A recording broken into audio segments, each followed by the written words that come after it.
Welcome back to The Explainer. I'm so glad you're joining us today.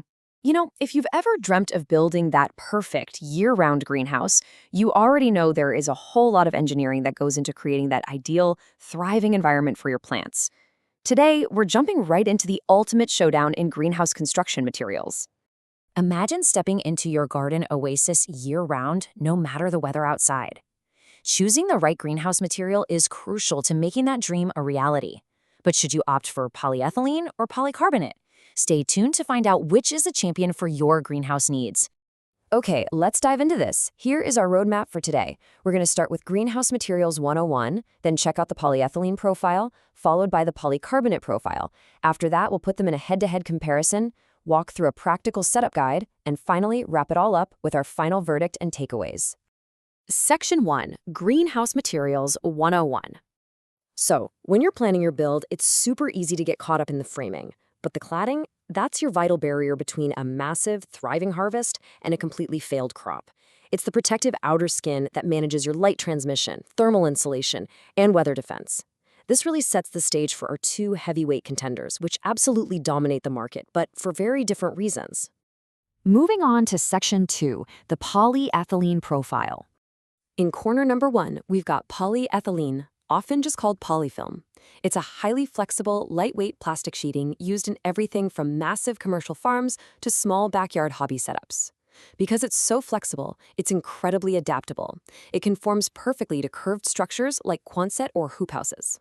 Plus, if you've got a massive area to cover, this flexibility makes it exceptionally cost-effective and super easy to install.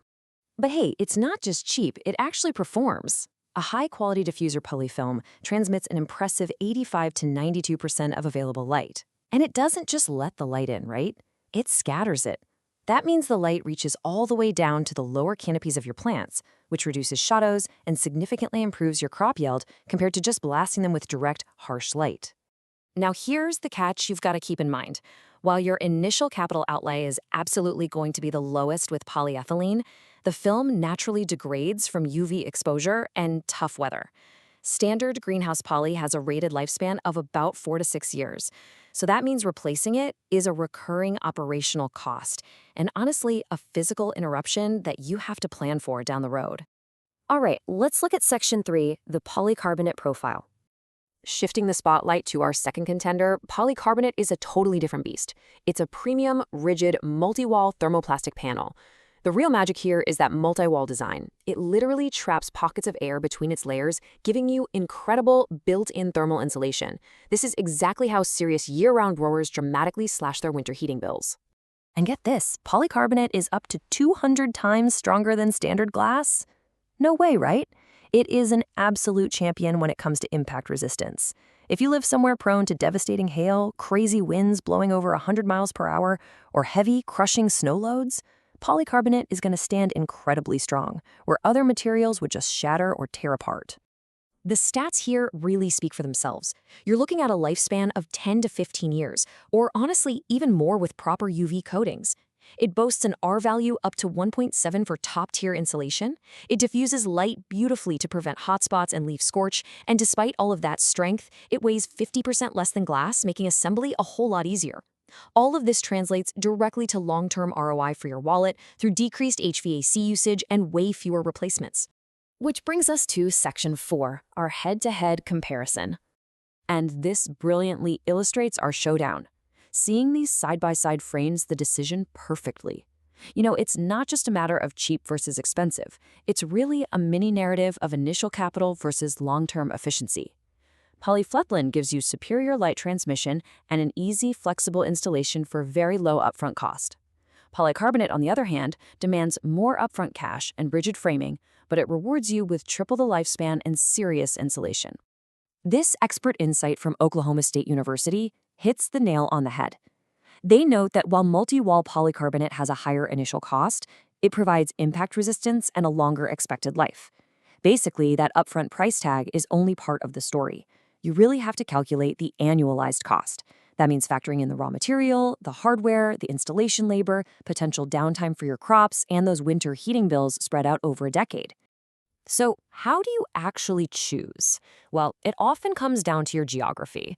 If you're in a mild climate where winter heating is pretty minimal, the superior light transmission and low cost of polyethylene make the economics crystal clear. But if you're facing freezing cold winters, heavy snow, or frequent storms, the high insulation and impact resistance of polycarbonate make it the undeniable winner. Let's move to Section 5, the Practical Setup Guide. Knowing the science is great, but before you break ground, you need to walk through these steps. First, honestly assess your local weather. Wind, hail, and snow loads are non-negotiable factors here. Second, determine exactly what you're willing to spend on your winter heating budget. Third, check your framing.